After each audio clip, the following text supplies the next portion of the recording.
जो भारत में रह के पाकिस्तान के लिए पटाखे फोड़ेगा बीजेपी उसकी विरोधी है। जब देश का चुनाव आता है तो देश के लोगों को केवल और केवल नरेंद्र मोदी पर भरोसा है और वो प्रधानमंत्री के रूप में किसी दूसरे को एक्सेप्ट नहीं करेंगे। ओनली नरेंद्र मोदी ये देश का ऑप्शन है। नमस्कार, मैं हूं विमल चुन्नी और आप देख रहे हैं बिहार व्यू।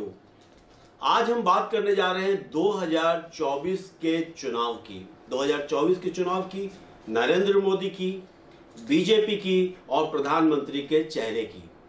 और क्या होंगे बीजेपी के मुद्दे, कौन होगा प्रधानमंत्री, क्या नरेंद्र मोदी होंगे या उनके सेकंड लाइनर्स जो जिनकी चर्चा बार बार होती है कि योगी आदित्यनाथ, देवेंद्र या कोई और ऑप्शन होगा। लेकिन हमारे साथ है मिथिलेश तिवारी जो भारतीय जनता पार्टी के बिहार के उपाध्यक्ष हैं, वाइस प्रेसिडेंट हैं बिहार स्टेट बीजेपी के। आइए इन तमाम सवालों के जवाब देंगे और वो उन सवालों का भी जवाब देंगे जो सोशल मीडिया पे काफी चलता है कि आजकल मोदी जी सिर्फ मंदिरों में जा रहे हैं, आजकल मोदी जी अपनी माता जी से मिलने जाते हैं तो भी तस्वीरें सोशल मीडिया पे डालते हैं। इन तमाम चीज़ों पे भी बात करेंगे और आइए बात करते हैं मिथिलेश तिवारी से जो कि बीजेपी के वाइस प्रेसिडेंट हैं बिहार प्रदेश की। और मोदी जी हिंदू हैं तो वो मंदिरों में नहीं जाएंगे तो जाएंगे कहाँ? सो गुड इवनिंग, मैं हूँ विमल चुन्नी और आप देख रहे हैं बिहार व्यू। और हम आज बात करेंगे, क्या बात करेंगे आज हम बात करेंगे 2024 के चुनाव की। और 2024 के चुनाव में क्या बात करेंगे कि चेहरा प्रधानमंत्री का कौन सा होगा, नरेंद्र मोदी जी होंगे या बीजेपी का कोई और चेहरा होगा, क्या मुद्दे होंगे। जो कल हमारे प्रधानमंत्री जी झारखंड आए, उन्होंने देवघर में एयरपोर्ट की ओपनिंग की और बाबा धाम में जाके पूजा अर्चना भी की और बिहार विधानसभा का जो 100 साल मनाया गया उसका जो समापन समारोह है उसमें भी भाषण दिया उन्होंने।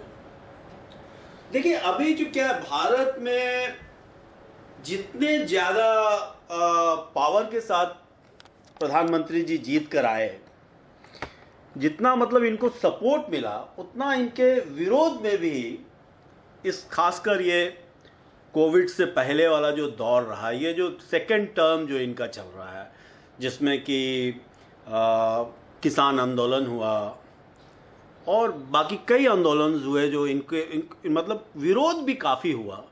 जितना इनको सपोर्ट मिला, जितनी सीटों से ये जीत कर आए, जो 300 के पार का जो नारा था जिसको इन्होंने ये, और इनकी उम्र भी अब 70-71 है करीब।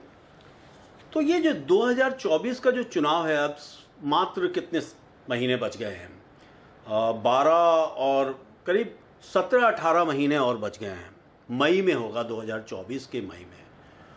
तो बीजेपी क्या फिर से नरेंद्र मोदी को ही नरेंद्र मोदी के चेहरे पे ही चुनाव लड़ेगी या कोई और चेहरा होगा?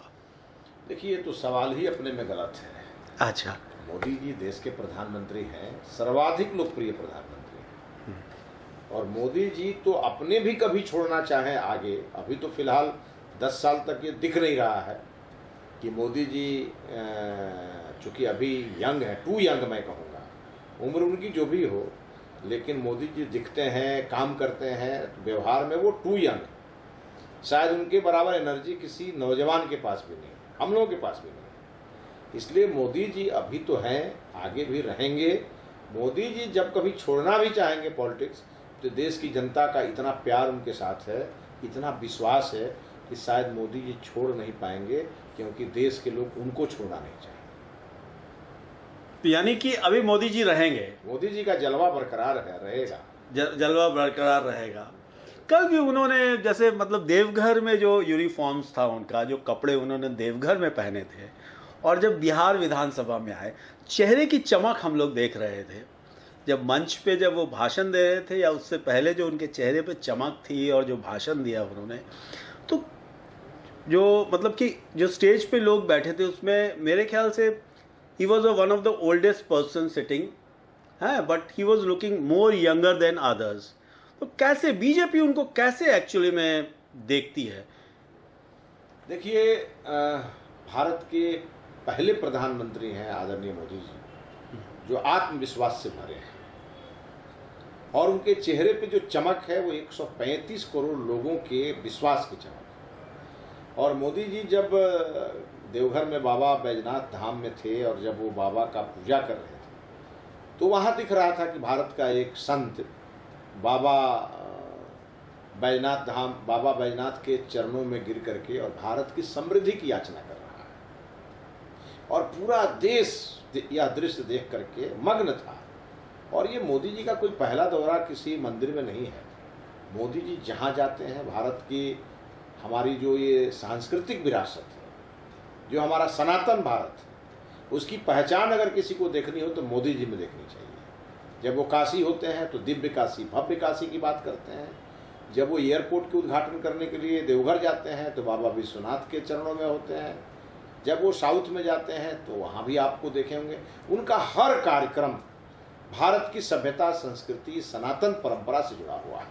और इसी के कारण हमारे सभी देवी देवताओं का आशीर्वाद मोदी जी के साथ है। और यही कारण है कि कठिन परिश्रम, जनता का विश्वास, आत्मविश्वास, इन सभी चीज़ों से लवरेज मोदी जी विश्व के नेता बन गए हैं। जो मोदी विरोधी हैं, पता नहीं, मोदी विरोधी एक खेमा भी है आजकल। तो या तो मोदी के सपोर्ट में आप या मोदी के विरोध में है।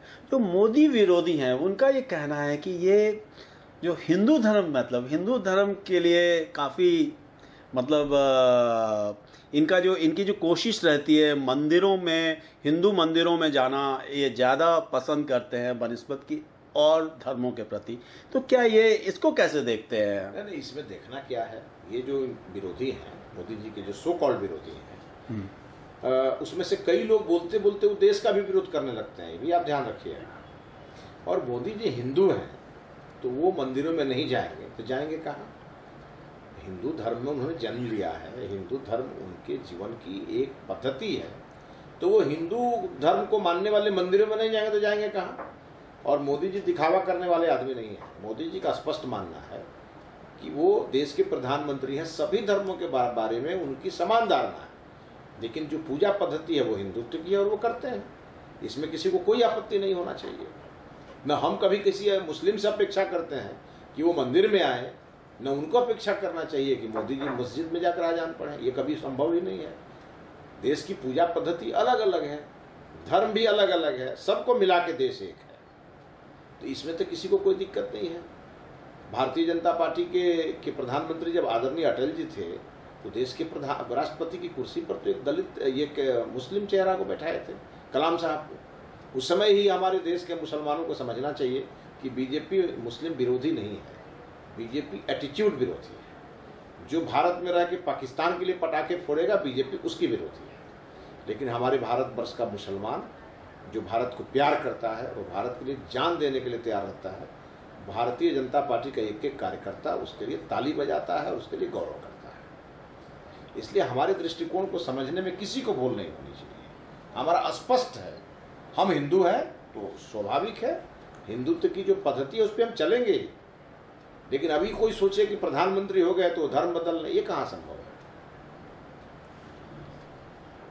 एक सवाल और भी सोशल मीडिया पे खूब चल रहा है आजकल, खूब ज़्यादा जोर शोर से चल रहा है, खासकर विरोधी इसको और ज़्यादा तरीके से उछाल रहे हैं कि मोदी जी जहाँ भी जाते हैं कई कैमरा टीम्स होती हैं, कई कैमरा का जो फोकस होता है, वो मदर से भी मिलने जाते हैं तो वो उसको प्रचार करना चाहते हैं। कैसे, आप कैसे देखते हैं ऐसे? देखिए, मोदी जी कभी प्रचार नहीं करते। मोदी जी के तो बहुत सारे पक्ष ऐसे हैं जो वो इस देश के लिए करते हैं, वो तो लोग जान ही नहीं पाता है, क्योंकि मोदी जी 18 घंटा काम करने वाले नेता हैं।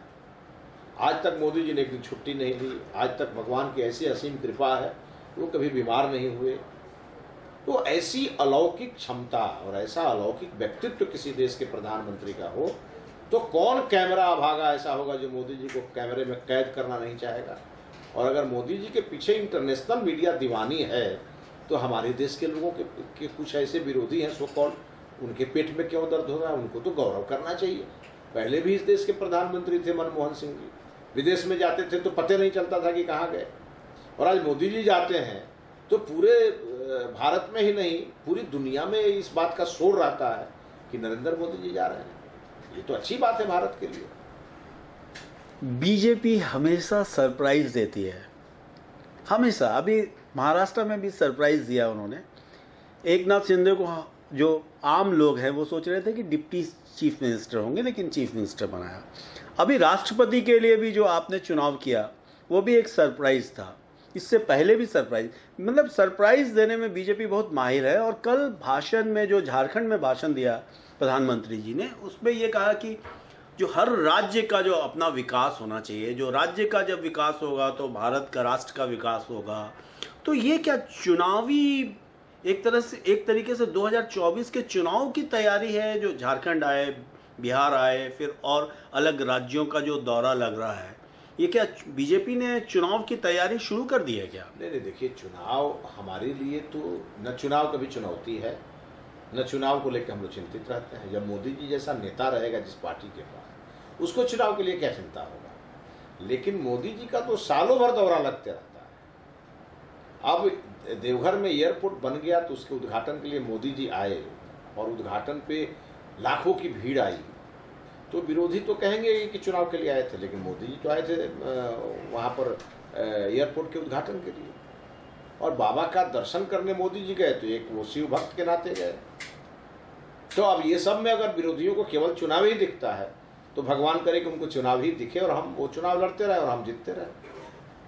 ईस्टर्न इंडिया में जैसे बंगाल में आपको काफ़ी सीट्स मिली, बिहार में भी मिली। इस पर जो 2024 का चुनाव होगा, पूर्व के जो स्टेट्स हैं, ईस्टर्न स्टेट्स जो हैं, उसको कैसे देख रही है बीजेपी?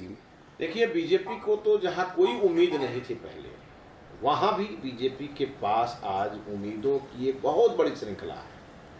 लेकिन जहाँ हम पहले से हैं वहाँ हमको क्या चिंता है। और एक बात जान लीजिए, भारत के लोग चाहे असेंबली में कहीं किसी को वोट कर दें, मुख्यमंत्री बनाने के लिए कहीं वोट कर दें, किसी कारणवश कर दें, लेकिन जब देश का चुनाव आता है तो देश के लोगों को केवल और केवल नरेंद्र मोदी पर भरोसा है और वो प्रधानमंत्री के रूप में किसी दूसरे को एक्सेप्ट नहीं करेंगे। ओनली नरेंद्र मोदी, ये देश का ऑप्शन है। और आप देखेंगे फिर आश्चर्यजनक रिजल्ट आएगा 24 में। अभी तो हम लोग 303 जीत करके आए, कोई नहीं जानता कि अगली बार ऐसी सुनामी होगी मोदी जी की जिसकी किसी को कल्पना नहीं हो, सब बह जाएंगे उसमें। तो बिहार में भी बीजेपी को अपना मुख्यमंत्री मिलेगा क्या? देखिए, अभी तो विधानसभा का चुनाव है नहीं और बीजेपी का ही मुख्यमंत्री तो है। बीजेपी के अगर समर्थन से नीतीश जी मुख्यमंत्री हैं बिहार में, तो ये कैसे कह सकते हैं कि बीजेपी के वो मुख्यमंत्री नहीं है? तो एनडीए के मुख्यमंत्री हैं तो बीजेपी के ही मुख्यमंत्री हैं। और अभी कोई विधानसभा का चुनाव है नहीं। और आपने कहा कि एक नाथ शिंदे के लिए बीजेपी ने वहाँ एक सरप्राइज दिया, तो हम तो ये करते रहते हैं। बिहार में गुंडों की सरकार न आ जाए, लुटेरों की सरकार न आ जाए, बिहार का विकास पिछड़ जाए, इसके लिए भारतीय जनता पार्टी ने तो ज़्यादा सीट आने के बाद भी नीतीश जी को मुख्यमंत्री बनाया। और नीतीश जी मजबूत हों, इसके लिए भारतीय जनता पार्टी लगातार उनके साथ सेक्रीफाइस करती है। और जहाँ तक बात रही महाराष्ट्र की, तो इतनी सारी सीटें होने के बाद भी वहाँ पर हिंदुत्व की सरकार कायम हो, वहाँ पर महाराष्ट्र में पालघर जैसी घटना न हो, हनुमान चालीसा के लिए जो कोई जेल न जाए, इसके लिए सरकार बनाना था। तो फिर बीजेपी ने वहाँ भी सेक्रीफाइस किया।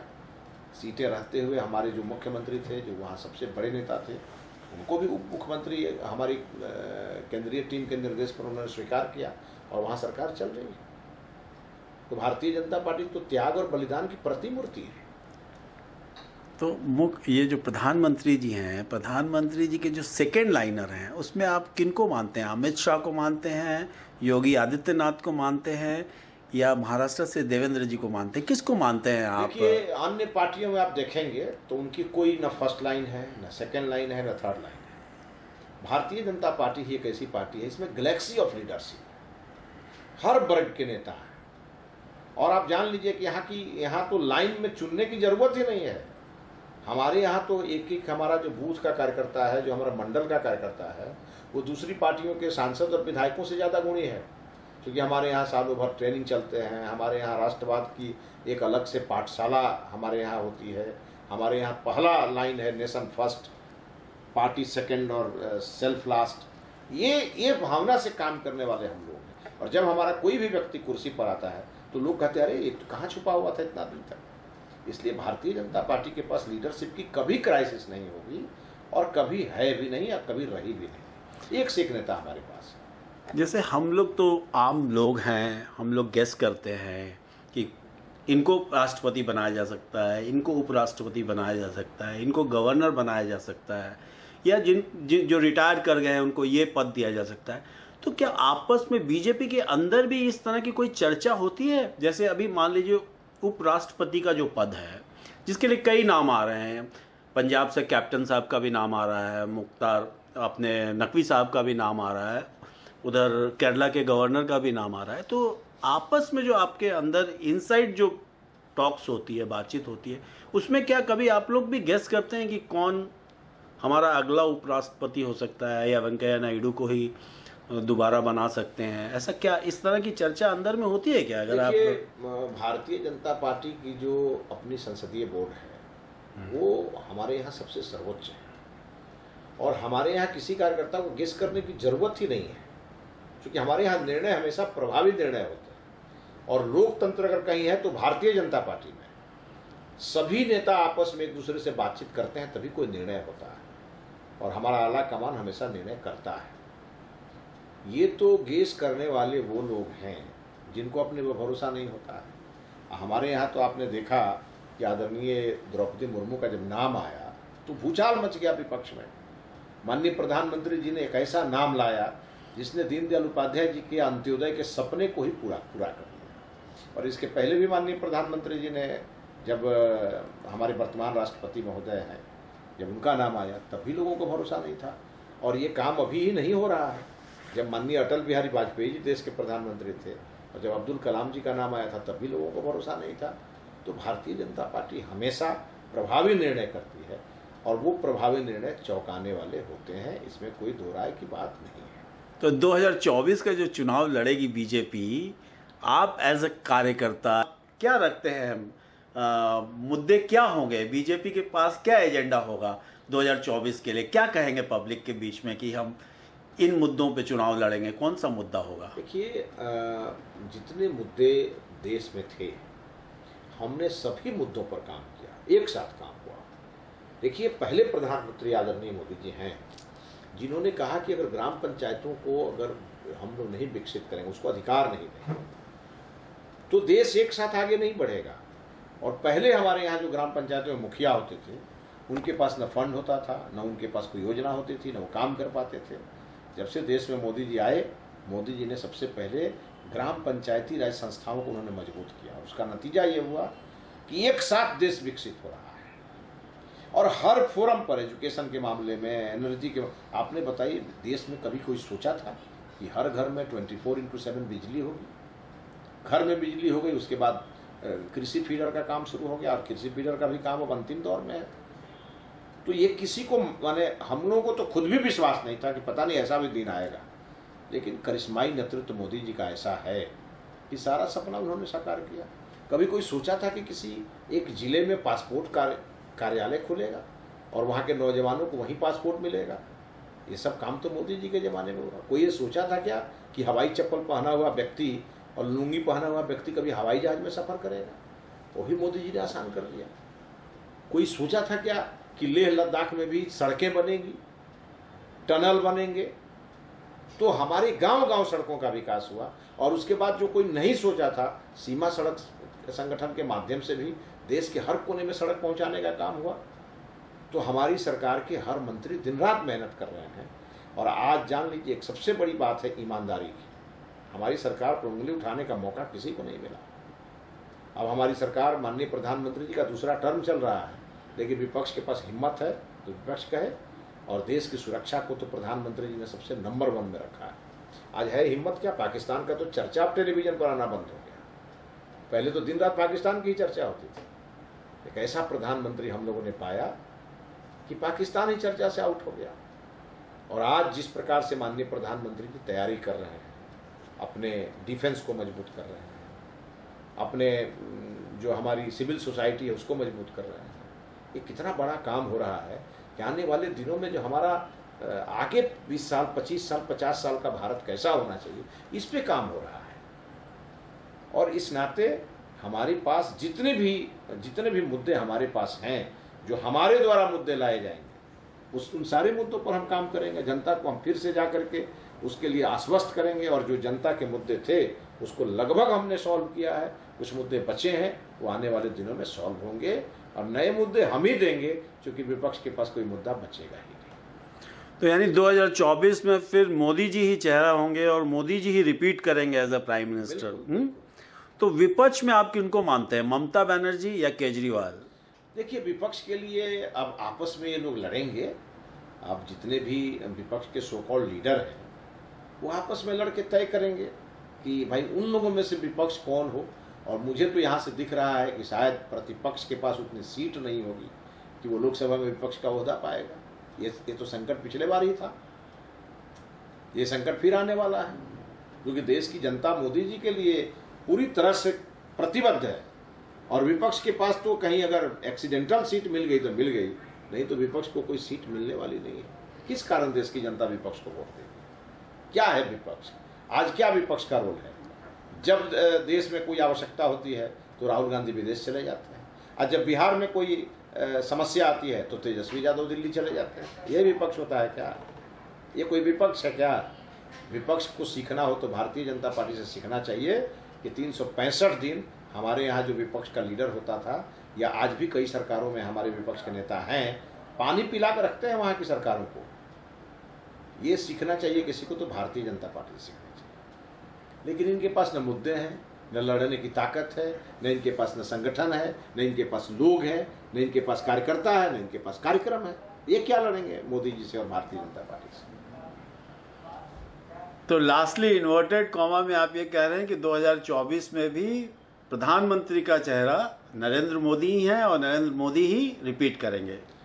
देखिए, मैं लास्ट में यही कहूँगा कि 14 में मोदी जी जिस प्रकार से देश की राजनीति में प्रधानमंत्री के रूप में हमारे सामने आए, और जिस प्रकार से भारत की जनता ने उन्हें अपनाया, जब दूसरी पारी में आए तो उनके 5 साल के किए गए काम को आधार बनाकर भारत की जनता ने उनको दूसरी बार मौका दिया। और मुझे विश्वास है, जिस प्रकार से लोग मोदी जी के दीवाने हैं, जिस प्रकार से मोदी जी ने भारत के लोगों की जान बचाई है, कोविड जैसे बड़े संकट से उन्होंने निकाला है, सभी लोगों को उन्होंने फ्री वैक्सीन दिलवाया।